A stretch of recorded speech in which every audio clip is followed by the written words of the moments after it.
Welcome, everybody. Hello, hello. This is the Mom Curious podcast, and I'm Daniela Rabbani, your host. So I put out a question to my audience a few months back. I said, would you do me a favor and let me know if there's someone you're dying to hear from? And one of our listeners responded, yes. It's Liz Glazer. Oh, that's so nice. Isn't that amazing? Yeah, it's great. And I reached out to you. Thank you for doing so. Oh, by the way, did I mention Liz Glazer's here? She's here today. Hey. And the crowd goes wild. Yeah, so she was just like, I think you guys would really get along. Yeah. She's got a lot to say. Yeah, I do. You do have a lot to say? I think so. You say things for a living. You're a comedian. I do. Yeah. That's your whole job. It's my whole job. Yeah. I mean, job is such a weird word, don't you think? Like, well, do you get paid for it? Yeah. For most of the time. No, all the time. Yeah. I mean, is it a calling? Sure. Yeah. Like, I don't mean it like, I just mean like, it's wild that it's a job. I always feel like I know how to do nothing. Oh. Does that make sense? To me. Yeah. Yes. Yeah. Like, cause it's like I've had a lot of jobs and I'm doing air quotes. Yeah. You might not hear or see that. Right. Yeah. So you know. But, yeah, but like, it's like, you know, like we had a plumbing issue in my house, my wife and I did. And then like, so you know, sorry. It's fine. I mean, is it though? Now it is, thankfully, because people who had jobs like came over and fixed it. And I'm like, I don't know how to do stuff. You know, like it's like my husband doesn't know how to do that. I don't know how to do that. Yeah. We live in a building for that reason, by the way. Sure. Like we were going to move to Jersey. Okay. Close to where you are. Yes. Close to where you grew up, actually. Okay. Because my brother lives in Bergen County. Oh, cool. And the Eden. And we decided not to for many reasons, but mostly because we don't know how to do that stuff. Yeah. That's a hard thing to do. It's a totally hard thing to do. Like be an adult. Yeah. With plumbing. Yeah. Well, for us, all we had to know was how to call plumbers. A lot of them. There's that. Right. No, I just have to like text the super. So I needed it to be. You see, you knew how to do that. Well, I mean, I know literally how to go on like, you know, the boards on Facebook for where I live and ask people. But I still feel, and this is what I mean by it's weird to say it's a job, is like there are people who know how to like do surgery and like plumbing and fix a car and like all this stuff. And I'm like, but they don't know how to make people laugh. Yeah. Or think. Okay. Sure. Yeah. I mean, or connect. Right. Yeah. Totally. And so whether it's a calling, I think I can tell you how I got there. Oh, and let's like do it. Then whatever that is, it is. Like in a way, I think it kind of is a calling only because the way that I got to it was I was a law professor. Okay. For I don't know how to do anything. No, she says. But I'm being real. Okay. Okay. Okay. Okay. We just met. I'm gonna respect that. We literally just met. I mean, that's the thing. I'm not saying like I'm overeducated, but I'm undersmart. That's really? what I mean. Yeah. Like, cause it's like, you know, my dad, we were talking before the recording about foreign dads. I have a foreign dad. Right. And I did have a foreign dad. My dad was from Latvia. And like, I remember, and okay, so I was a professor, right? And my dad used to like diss me kind of by being like, oh, professor, whatever. And like, that was like, basically because I wouldn't know how to do something. Because, you know, those who don't do teach? No. Was that his sort of No, mantra? just because it's like, well, being a professor is this like allegedly like hierarchically high it's pretty cool. type of job. And yet you don't know how to like unclog the toilet. Oh, yeah. Or something like that. Yeah. Like I remember maybe a better practical example. Things. Who needs practical things? Well, I have do. Very great I do. ideas. You do need them, right? I do. Especially when your plumbing is bad. But what's it called? I remember in high school, my dad was giving a ride to me and like a couple of friends from school. And one of the friends had just gotten into Harvard and she's sitting in the back seat of my dad's car. And when it's her stop, she like can't figure out how to open the car door. Because, like if you've never, it's like a new shower or something. Like it's like, how do you do it? And so she's struggling. It takes her like a full 30, even at some point I was like, my God, like what's the issue back you there? okay? Right. And so is she seizing? Right. She finally gets out, and then my dad drives away and he's like, Harvard took her. Harvard. And I'm like, that is my dad in a nutshell. And like some of it, especially when he was alive. Oh my God, you must have been such a disappointment. Always and forever. And no, like my parents were very proud. My dad used to say proud about me, which I love because it's like, yeah, exactly. Because he had like these like whatever, like bad prepositions that he didn't know how to like do them. It was very, very endearing. And, there were parts of him when he was alive that I would like get very annoyed at. And now that he's not alive, I mean, I think I had an appreciation for him also when he was alive, but like, especially now that he's no longer here, some of those things are just like kind of adorable character traits. But, and they're so present in your comedy. My dad sounds a little more Israeli than that. He doesn't have that kind of like deep Russian. Like, yeah. My father, he talks like this, also very low. Yeah, that's I think like maybe like split the difference. Like, Elizabeth, I want to tell you, is like that, and that's even a little. To tell you. Yeah. Oh, it's like more in the front of the mouth. I think so. I don't know. I'm not like an accent person from a technical standpoint. So he would call you Elizabeth. Not Liz. Oh yeah. Both my parents and my brother calls me Elizabeth. Like, and I go by Liz, but I say this joke on stage, but it's like they paid for every letter, of my name, and vowels are expensive, and so, so that's what they call me. But like, yeah. So basically, I don't know that I was literally a disappointment to anybody. Like, I don't know. I'm not sure. We're still working it out. Right. Like I didn't have that like story in my family. I was always like, okay, I went to law school. I became a professor. Like those things were like good. And then I like in my 4th year of teaching. Yeah. And I was on a tenure track. And so for academics, like you don't know that you're going to get tenure, but at the beginning of your life as an academic whether you could get tenure. Oh. And so you're on a tenure track. And so I was on a tenure track like from when I was 27 years old, and I knew that assuming I met certain requirements, 6 years later I would Papers? get like publishing, but also just continuing to go to work and whatever. Where'd you teach? At Hofstra on Long Island. Hofstra! Yep. Oh my God. Yeah. Can I just say that? So we had a prelim chat before this. Yes. And it became abundantly clear why this beloved listener, I got to find your name, babe. Yeah. I got to find your name. Why you would put us in touch. Yeah. We got Hofstra. Yeah. We got Great Neck. Yes. We got Yiddish. Yes. We got the foreign dads. Yes. We got the mom piece. Totally. Yeah. Well, we got we have some interesting things to talk about with the mom piece. There's also that. I can't believe you had a whole album. Yes. About your first daughter, was it? Yeah. So I recorded my debut comedy album about the stillbirth that my wife and I experienced of our first daughter, Leo, of blessed memory. And I recorded it on the 1-year anniversary of the stillbirth in a kind of like, I guess, Jewish move of like, I mean, what are holidays if not like a temple was destroyed on this day, and so we come together and do something, and we tell stories. Yeah.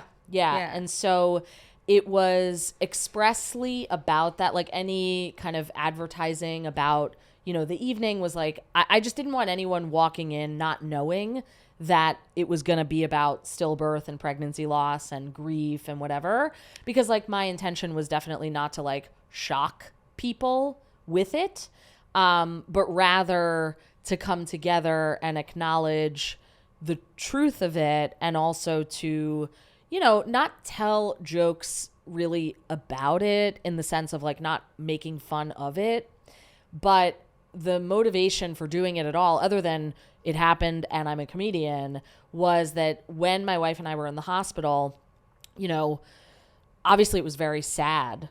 I mean, beyond very tragic, jarring, like this moment that you think is going to be the happiest moment then becomes the saddest. It's like really a lot. And then the grief is so confusing, and, because it's like horrific and sad, but it's like when my dad died, for example, I talk about this on the album too, like I knew him. And so I'm able to call up memories of this person and miss a person. And talk right? about him. Yeah. And like our cat died, Mona. And like teach me his accent. Correct. Right. And Which I could teach you Mona's too. It was you. kind of like a high pitched, like, like she, yeah, kind of like a bar mitzvah boy break in her voice. Yeah, that's great. You. Anyway, like with those living beings who were a part of my life, I would be able to, and you know, I mean, the cat grief and the dad grief are different in kind. Both of them were recent at the time that I recorded the album and still are. And so I was able to like kind of compare and contrast in a way, but offer them as examples of different kinds of grief, different from each other, of course, and also different from the kind of grief that attends pregnancy loss and maybe stillbirth in particular, which is to say that it's like a grief of hope, you know, and it's like possibility. Yeah, exactly. And like, it's an abstract grief, and it's kind of like you do think of, you know, like for example, we have our daughter, Eloise, who's 4 alive, months old. and I mean, Baruch Hashem, poo, etc. I knocked on wood, and I'm Jewish, but I hedge bets, and like, you know, all of that, and Baruch Hashem for her being great. Hey, Baruch Hashem, by the way, means thank God. Oh, yeah. In case anyone's wondering. Liz just happens to know that I'm a big fat Jew. So. Oh, yeah. I mean, I imagine, like, I don't ever mean anything to be cryptic and not translate, but I think that my meaning would be relatively clear, that it's like a, you know, thank goodness for this blessing and amazing person. And my wife and I like have these moments where, you know, something will cause an awareness of Leo's memory. And it's like, it's a beautiful name, by the way. Oh, thank you. Yeah. I mean, my dad was awesome. Leon. And so, Leo. Yeah. And Eloise has Leo, and also thereby has Leon. And it's like a whole brigade of, you know, dead relatives who are represented fully. Yes, my aunt, my grandmother. So anyway, Eleanor and Esther, respectively. Couldn't be more Jewish. Thank you. Yeah, super Jewish. Right. We just really love that, our family. Oh, I mean, it's like a real thing. That's and very the dead. true. Yes. Like the dead is so present in our everyday life. Like, Yeah. I think it's really. I once did like a journey, like an MDMA journey, and I was like, all the dead people. Oh, interesting. Because they're so present in my in my cultural understanding. That. I know, no, most people don't. In MDMA. I actually no, because I have like an MDMA experience, but like that. Okay, so you took MDMA and then you saw dead people. I actually can contact the dead people all the time, but I didn't mean to open up this can of that's worms. fine. I mean, but I listen. did, but I also think that's partially because the dead are so present in the Jewish cultural experience. Sure. Yeah. We name people after the dead. We're always talking about our ancestors. Yeah. It's like the most indigenous sort of like cultural experience to be here, but also be connected to many generations past. Yeah. Anyway, I didn't mean to talk about my clairvoyance, etc. I love it. I think thanks. it's fantastic. I'm just interested to know about it. That's why I asked about it. I feel so embarrassed. Really? Why?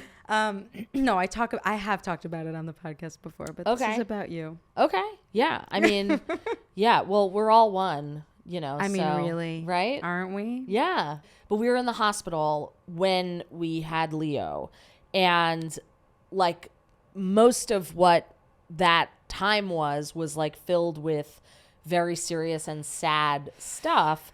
And also there were moments that were funny, and like grief begets giggling sometimes. Well, also because you love your wife, and like there's like always giggles when. Yeah, I think that's true. And you know, it just like there was like a thing here and a thing there and a thing there, and like I just was like, you know, I guess I should write these down, because like as comedians, that's what we do is like something funny happens, you write it down.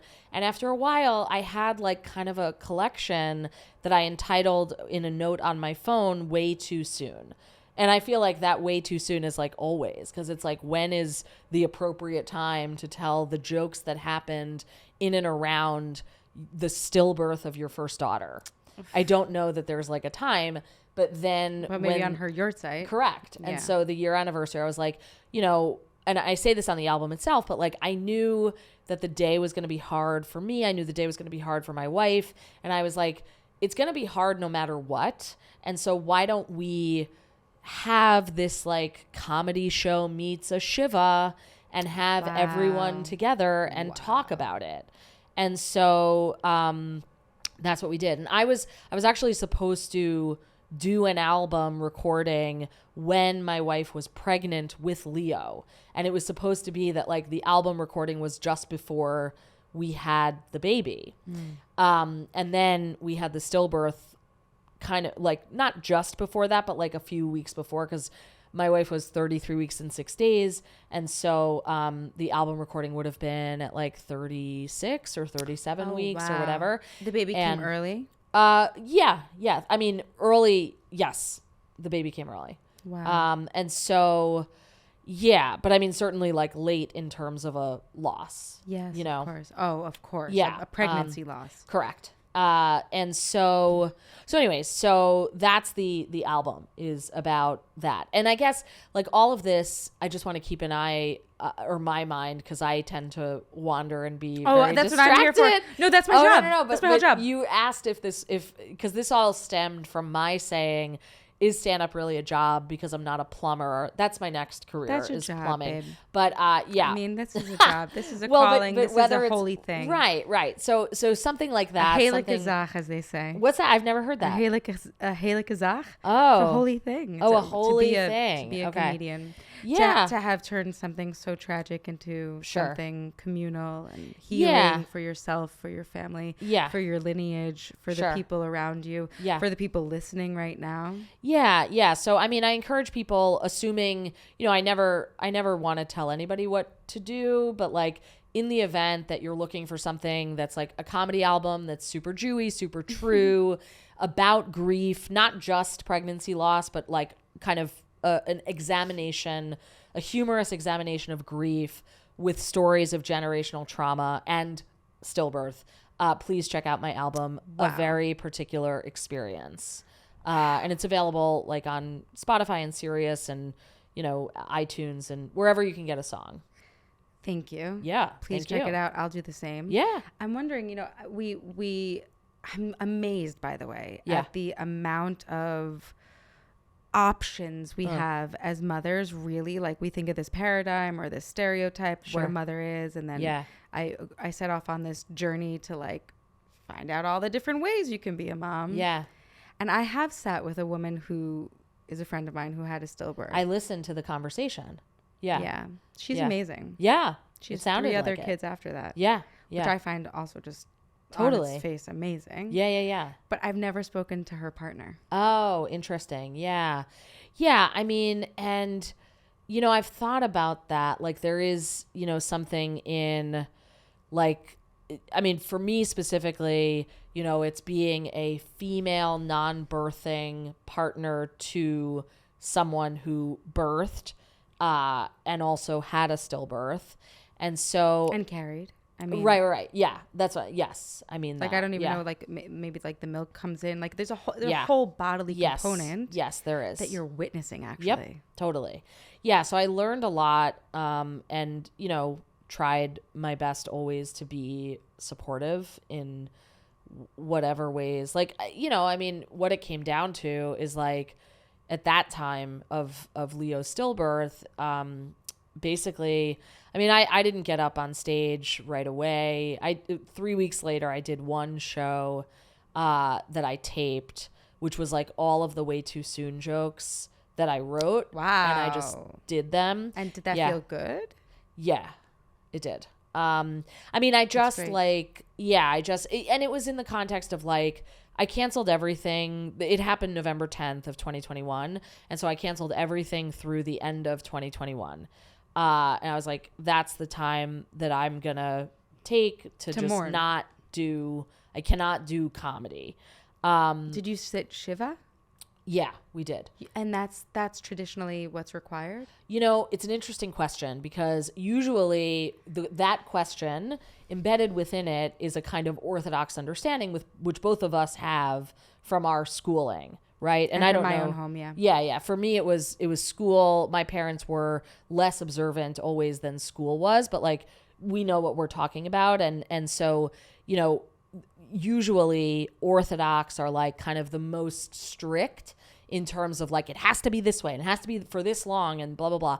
In terms of pregnancy loss, there isn't like, as far as I understand, I mean I researched this like at the time. Sure. But I don't think that like Orthodox tradition is to sit Shiva and necessarily to have a funeral and like all that stuff. We did that, and I'm happy that we did. So maybe I should translate that. Yeah. Shiva, by the way, comes from the word 7 because Yeah. you sit 7 days of mourning. Yeah. The family, the immediate family of a loved one who's passed sits and accepts food and Yeah. gifts from the community, blessings, but they are meant to mourn. Yeah. That is their only assignment for 7 full days. Yeah. After that, there's a 30-day period with some restrictions and a year-long period. We did mention the thing called Yortzeit, which means a year time. Yeah. That marks a sort of release or relief from that grieving time, Yeah. that structured grieving time that the Jewish calendar offers. I guess the reason why I ask if that's the case for a stillbirth is, Yeah. do we consider this a life having been lived Yeah. or a pregnancy loss, which I don't know. Yeah, I don't know, and I don't know. I imagine, and I really just imagine because I don't know the answer to this, like factually, but like I imagine that there are definitely like Jewish scholars who do discuss this, and I think if I'm not mistaken, there might be.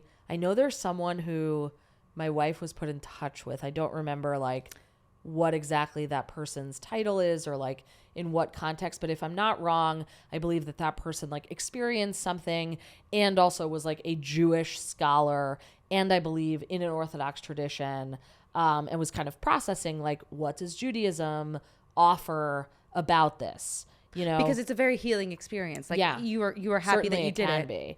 Yeah, we were. I mean, I think happy is like not necessarily. It's like a weird way. No. There's nothing to be sorry, but like it's hard to know how you would feel in the absence of doing exactly what you did. Right. And so it did feel correct to have a funeral. It felt correct to sit Shiva. It felt correct to acknowledge Shloshim after 30 days. It felt correct to acknowledge a Yortzeit after a year, and to just be mindful around the fact that it happened. I think that was, I mean, and also we like went to a bereavement group, and we, you know, were in therapy together, specifically with someone who was like an expert in that therapy around pregnancy loss and whatever. So we did the things that people advised us and that we were made aware of that seemed to be, you know, maybe helpful. And I think they were helpful, you know. But I think both of us have the mentality and had it with respect to this experience of like, listen, it sucks, but like we're going to do the things that whoever is allegedly knowledgeable about this say might help. Yeah. Because like it's never going to be good. Yeah. It's never going to, you know what I mean? So like we might as well just like do what we think will help. And my wife is a rabbi, and so she delivered Wait her. up, just what? Yeah. Your wife's a rabbi? That's She's so a rabbi, yeah. hot. Yeah. Yes. Is it She's really? Also very hot. Is And- she? Yeah, she's my wife. Duh.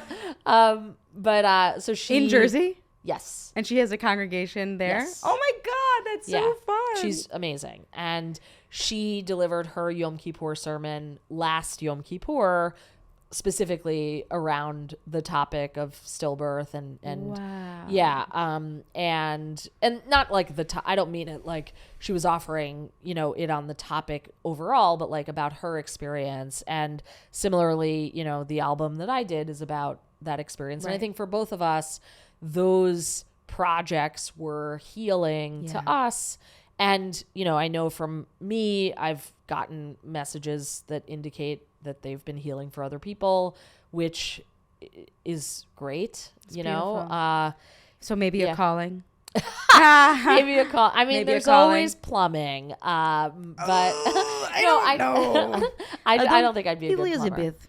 I don't think so. I know. Yeah. I know. We didn't actually get to how you did pivot to your maybe or maybe not calling. Yeah. I mean, so I taught law for 9 years total. And I knew what I was saying earlier is like being on a tenure track, like, when you start the job that the goal is tenure. And I started when I was 27. Sounds like 10-year. Yes, it does. But it's not. No, Okay. It's tenure. And it has nothing to do with 10 years. Correct. Cool. Yeah, but maybe because the number 10 is there, like, I don't know. I don't know the etymology, to be frank. But just be Liz. but I want to be frank. So I knew like everything in my life at that time, and this was like my late 20s, was like extremely goal oriented. And I think that like I had an experience of that at that time, which was like, I want to do something that's like not connected to this goal that's like ever present in my life. Tenure. And so, yeah, like just like, okay, I'm supposed to like write these papers and like do this thing and everything's like in order that, those 42 people are going to vote for me in 6 years. That's, and I just was like, I did really like it, and teaching law is like a really great gig. But I don't think it was exactly for me. Like, I think it was like a close approximation of what could be for me. I mean, it is. Yeah, it's not performing, it's not far off. Right? And it's teaching. You're doing. You're doing writing a lot. and performing, and like in that sense, there's a lot of congregating. Overlap. Correct. And what people ask me, they're educating. like, "Yeah, 100%. You're totally right." And so, and also, it's I bet not you were like, funny. Well, that's what I was gonna say. Is like when I was, and this was when I was 27 years old. I was teaching at Hofstra first year, and I come out of class one day, and one of my colleagues like comes by, and he's like, "Liz, what are you doing in there? It sounds like a comedy club." And I was horrified because I'm like, they're going to fire me. They're going to think I'm not serious, because I was already 27 years old teaching, and I felt like a fraud. And I look back, I'm like, yeah, I was. You know what I mean? Like, I didn't really know anything. And then this guy is saying, you didn't know plumbing, but you knew. And that's what you really need to learn as a law professor. But yeah, I felt like I didn't know anything, and I was mostly correct about that feeling, I would say, looking back. And so this guy's saying it sounds like a comedy club, and I was so horrified because I'm like, they're gonna not take me seriously, and they're gonna really know that I'm not smart. And now I look back and I'm like, why wasn't I recording those sets? I like, mean, really, what was I saying? Because these were big lecture halls. I know. And like, I don't know if you've ever been to Hofstra Law School, but like those are, thick walls. Like, we're not, you know what I mean? They were really laughing, guys. I'm telling you. Well, I'm just saying. I don't have the material, but I'm telling you. But I mean, and it was It like was loud laughter. right. But believe yeah. I mean, listen, at the time I didn't want it, which was probably why it was as loud as it was. Cause I was like totally detached from like wanting the laugh or trying to tell a joke or anything like that. But, yeah, so everything was connected to a goal, and I was 4 years in. I was visiting at another law school, which is like a thing that academics do. And I was visiting in Chicago, and I went to law school in Chicago. So I knew that there was like a big comedy scene. And so I was like, comedy scene. It's a great comedy scene. Yeah. And I took an improv class because I had a friend whose girlfriend in law school like was an improviser. Yeah. I was like, she seemed cool. I'm going to take this class. And I loved it so much. And then like a couple of years later, one of the teachers from one of those improv classes that I took on the visit, a couple years before, was like, have you ever thought of doing stand-up comedy? And I was like, no. And she's like, okay, well, I would give you a spot on my show. And I was like, what? I don't have a set, babe. Yeah, like, I don't right. even. You're gonna a spot for what? Yeah. And I was just like, what are you talking about? And then she said to me, she was like, a lot of people would want this. Like, people would kill for what I'm giving you right now. And like something in my head, I was like, well, I like what other people would kill for. So I did it. And I mean, that first set, first of all, like, I wish I had the tape. I have the tape from the second set. I don't. They have were the tape. laughing. What I'm trying to say is it was very good. No. I don't mean it because of that. I mean, it was good, but like what I did was I was so nervous and like I wrote a set, but I'm so grateful I did not deliver the set that I wrote because I was so afraid the day of, and I called my friend who like had performance experience. She used to do Second City on the main stage and whatever. And so I called her up and I was like, I don't know what to do. I'm freaking out. And she's like, just say something vulnerable at the top. And like, then you'll endear yourself to them. Everything will be fine, but you have to do that. And I was like, got it. Hung up the phone. And I'm like, how do you be vulnerable? I don't know how to do it. Like, they certainly don't teach you that in law school. I can tell you that for sure. That's for and darn skipping. Yeah. And so I, I was like, oh God, okay, that's the key, but I don't know how to do it. And then I'm walking out literally to IO Chicago, which was where that set was, the old one near Wrigley Field. Improv Olympics. Yes, but there was a lawsuit, so then it's IO because I think the Olympics sued them, if I'm not wrong. Like, get but this away, is like years and years Olympics. prior, and I don't really know the whole story, but I'm pretty sure about that. Do something better with your life. Yeah. But anyway, do better than suing, I think, in general. But says a lawyer. Yeah, 100%. A professor of law. I mean, and I don't think that's a function of my connection to law. I think it's more of like my personality is just like, that sounds like not a life worth living. But anyway, so I'm walking out the door literally, and I see a package on my way out the door, and I didn't order anything. And I'm not like a huge shopper or anything like that. I was like, it's addressed to me. I don't know what it is. And then I take it in because I was, of course, like hours early for this first set. And I was like, well, I have time. What's that? Your lid vac. Yes. Are they early? Prompt. I think so. Really? Yeah. Okay, so maybe that's why. Yeah. Yeah. Your dad was prompt, I'm sure. Oh, he 100% was. Yeah, and that's for sure where I get it from. So, yes, I agree. See, this is just a nod to you, dear listener, who told me that I had to have Liz Glazer on the show. Oh. Go on. Well, thank you. And thank you again. I know her without knowing her. Yes, and I feel the same way about you. So, I take the package in. I have the scissors in my hand. I'm about to open this package. I don't know what's in it. And then it occurs to me, I'm like, oh, a quick cheat to being vulnerable is just not knowing the answer to something. And so why don't I take my friend's advice and open this package on stage? And I brought the package with me. I brought the scissors to IO. And for my set. This is performance art. Yeah. Oh totally. God, but I really didn't know what was in it. And so I opened the package, and what was in it was first of all, it was from my mother, but it was just sent through Amazon. So I didn't know it was from her until I opened it. And I don't even think there was a card because like my mother, of course, doesn't know how to do that and whatever. It's a few extra clicks. Right. Exactly. And similar to plumbing. she doesn't know nothing. She's good at electric stuff. My mom is because my grandfather on my mom's side was an electrician. So was my grandfather on my mother's side. For real? Fiku Reinish. Yep. Wow. Yeah. That's an amazing connection. Because they came after the Holocaust. They stopped in Israel. They came here, and that's how he actually really made a living. That's how he saved my grandmother's life. Right. Yeah. It was an amazing skill. Yeah. Well, yeah, because my grandfather was, I guess he was wanted in Poland because he was the only person who knew how to fix some radio tower that the Nazis needed fixed. And so my grandmother on my mom's side looked non-Jewish, walked the streets of Poland to find hiding spaces for my very Jewish looking electrician grandfather. But the reason I bring this up because of plumbing now is because of the connection that I didn't previously make, which is that my mother, who inherited her father's electricianship and always was rewiring stuff in the basement and whatever, she knew how to do that stuff now still, but I think she does a little bit less of it. But she always said, as he said, but I don't do plumbing. I know. And thank you for that reaction. Comes full circle. It truly does. And isn't plumbing nothing but a full circle? Wow. So, I'm on stage I opened the package, and the reason I knew it was from my mother was it was three packages of 6, so 18, so Jewy. Hi. Yes, life, because numerics translate to letters in Hebrew. I want to do as good a job as you do of like explaining all of the Jewish You're married stuff. to a rabbi, but I am a rabbi. Oh, you are? No, I'm not. Oh, but my well, last your name is Rabbani. Right, of My course. God, Liz Glazer. I make glass. She's so on it.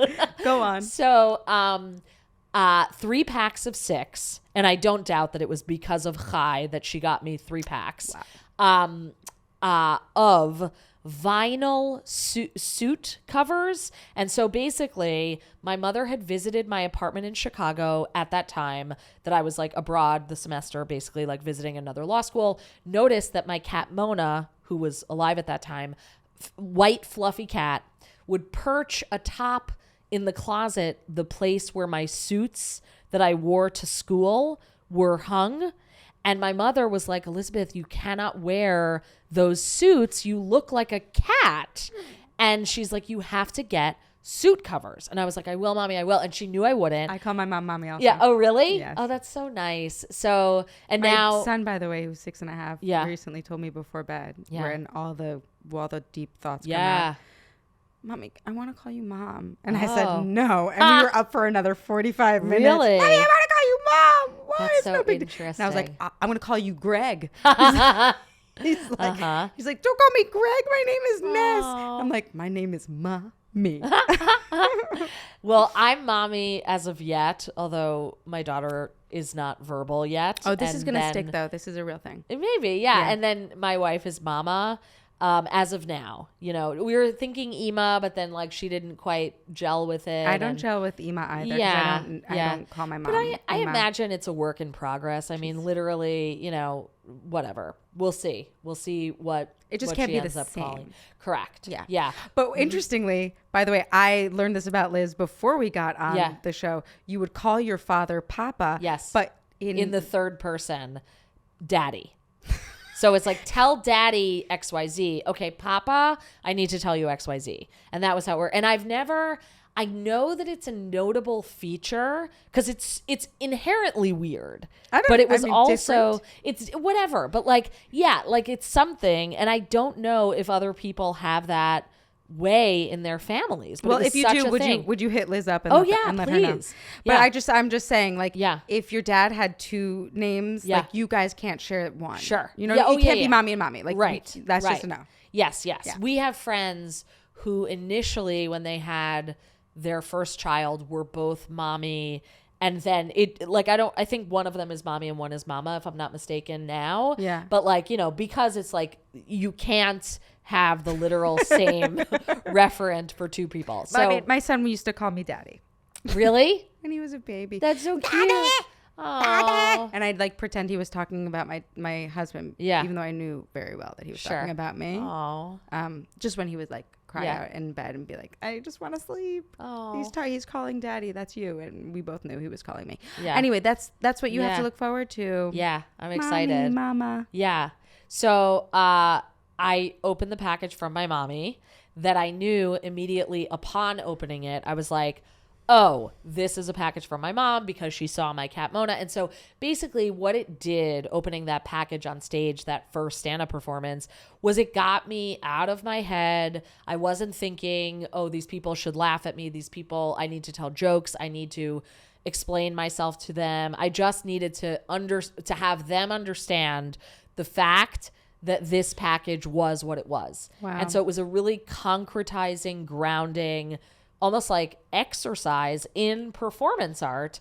But in so doing, I explained my relationship to my mother, my relationship to my cat, the fact that I teach and I wear these suits and that they look like cats and whatever. And like that my mom knew that I wasn't going to order these from Amazon, so she just did it for me. I love it so much. Yeah. And afterwards, the person who gave me the spot was like, we're going to have to send you a package every time. And, you know, What if that was like your bit? yeah. I mean, You would just open up your mail. right. What if You know, this was like your signature comedy Right. opener?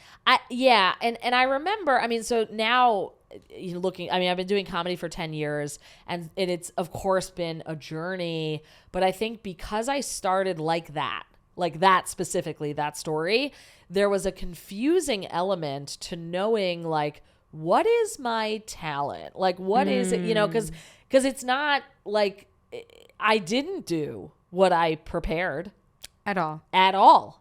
I inherently did something different from that.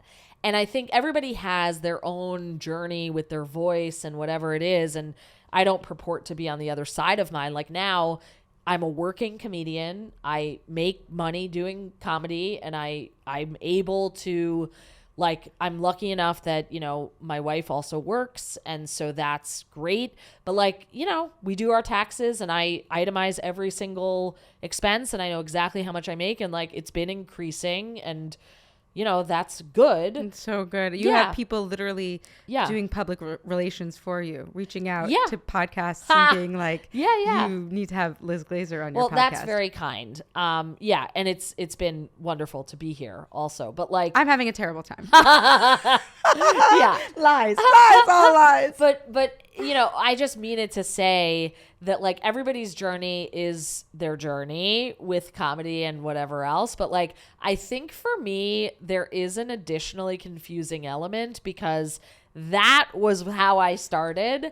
And so then it's like recreating whatever that magic sauce is. Oh, yeah. Can be hard to know. Yeah, it's so hard to know. Yeah. But also, you're the same person who had the imposter syndrome at law school. Yeah. Yes. And so we just have to like talk to that part and be like, well, this is just something we go through. But what if it doesn't actually, we don't have to make meaning out of it. I guess so. But I'm your therapist now. I have so many, but I get that, but there is a part of me that's like, when I look back on and I have a bit about this that I do now, because I do stand up in law schools a lot. And so cool. I talk with law students frequently about imposter syndrome.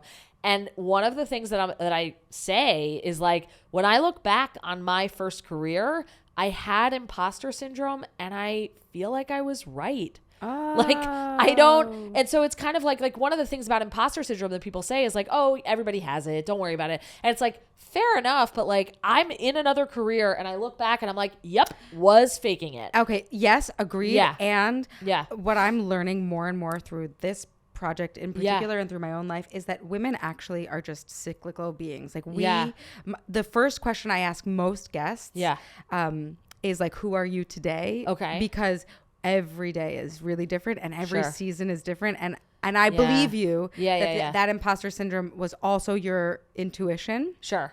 I totally believe fair you. Enough. But I also have seen your comedy and you're really fantastic. Thank you. So so there's that. But but changing careers is you should have seen it when I was teaching law school. Then it was my comedy. But guys, seriously, they were really laughing. They were really laughing. There were really thick walls and people were talking about it.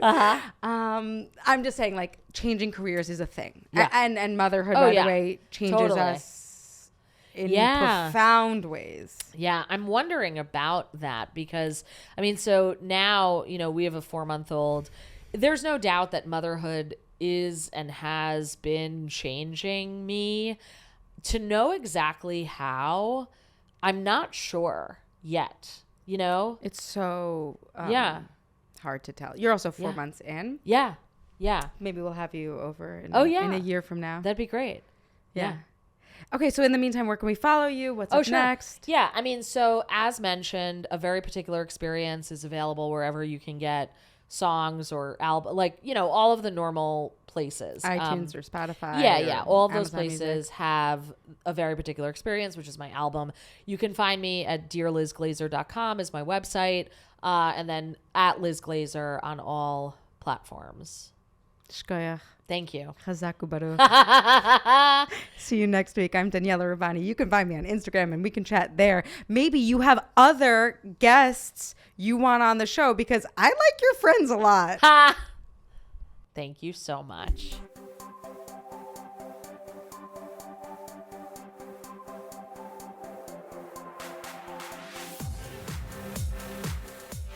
Thank you, as always, for listening to the Mom Curious podcast. My name is Daniela Rabbani. I am your host. And I would love to continue this conversation at Daniela Rabbani on Instagram. And if you'd be so kind to rate and review, share this podcast, I would be just really grateful. Catch you next time, every Tuesday on the Mom Curious podcast, produced by Hoff Studios. You can find them at Hoff Studios on Instagram as well. All right, have a great day.